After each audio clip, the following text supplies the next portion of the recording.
Hi, this is Vanessa with Train with V in San Jose, California. And this is mid-July. And guess what? The lockdown got worse. So this amazing looking gym that I have can't be used. But I'm still helping people get fit because we do know that COVID-19 is deadly for people that are obese, have heart disease, and diabetes. And I don't want you to be one of them. So let's use the summer to get fit outside.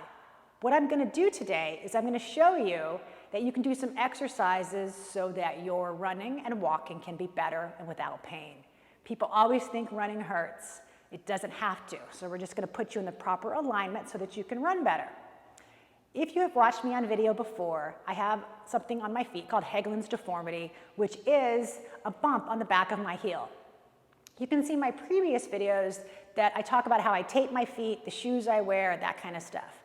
But it has a lot to do with gait, and it helps you to run properly whether you have Hageland's deformity or not, so these exercises are going to fit you either way.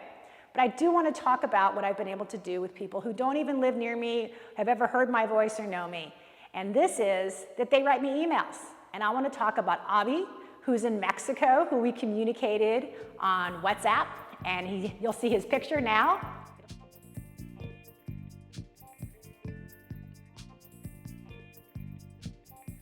Also, I want to talk about Jessie, and you're going to see her video now.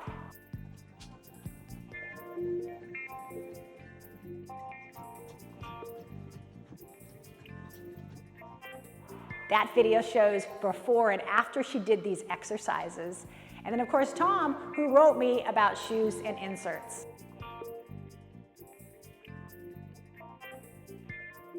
I always welcome any questions you have. I understand Hageland's deformity. I super understand shoes. I'm big about shoes. If you have any problems, let me know. We can communicate on email, on YouTube, whatever works for you. But those people I got to help, and I'm really happy about it. All right, I'm going to do some exercises. And I'm going to do some indoors, but most of it's going to be outdoors, because that's where I want you to learn how to walk and run and have a good time at it. Here we go.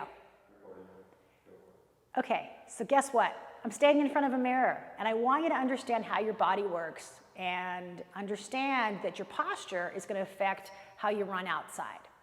So stand in front of a mirror, even if you don't like to, and realize that you're made to be straight. Your head should be over your shoulders and over your hips. Your butt should not stick out. It should be underneath you, going down to your ankles. Super important. So I want you to realize that, and realize that if your feet turn out, this puts an unhappy angle on those knees, which makes those knees hurt and also makes your feet hurt. So we really want to work on having that come in, having the hips really strong. Stand in front of the mirror. These are called 100 ups. They've been done since the 1940s when sprinters went to the Olympics. So I think they're going to work for you too.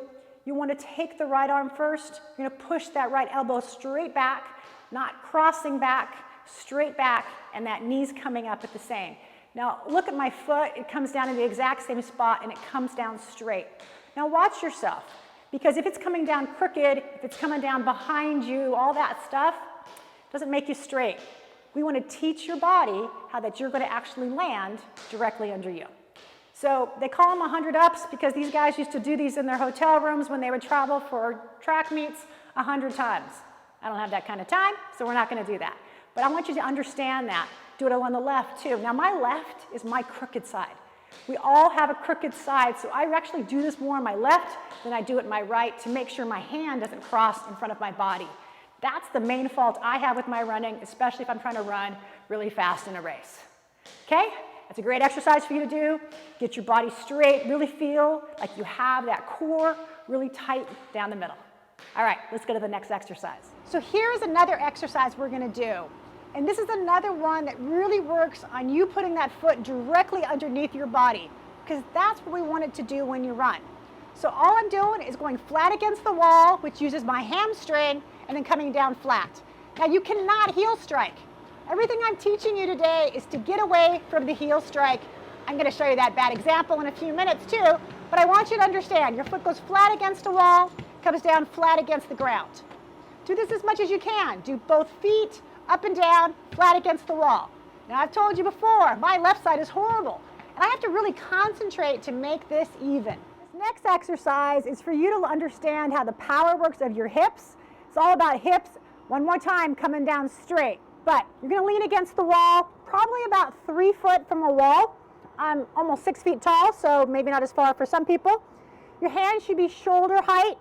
You want that knee all the way up to your waist, right? Like it's driving. Don't let it cross the body. You should be straight forward and hop to the other one. And it's a hop back and forth, straight up with that leg, really teaching your hips how to do this, right? And always landing directly under you with a little bit of lay time, right? So I'm actually in the air a little bit. The best exercise to teach your body to get that foot to land underneath you and not heel strike is running backwards. So we're going to run backwards a little bit. You can see the fact that my foot lands directly underneath me, and I want you to try to do this for 2 or 3 minutes a day. It is really the best way to fix your form running.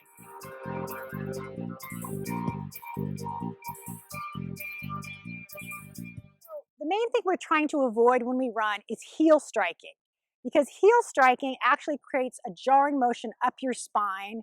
So it hurts everywhere from the heel, up through your knee, up through your hip, and through your spine. Some people even hurt shoulders depending how uneven they are when they run. I'm going to show you some bad examples of running. I'm not really good at bad examples. Well, I am really good at bad examples. I have a bad example a lot of the time.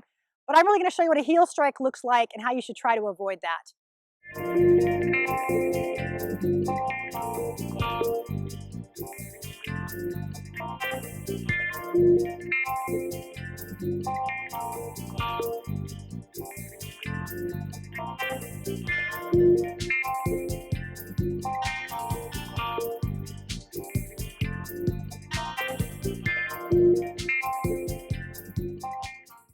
So those were some really bad examples, but those are what people do. They heel strike, their elbows flail, their butts stick out, they overstride, and that's what makes running hurt.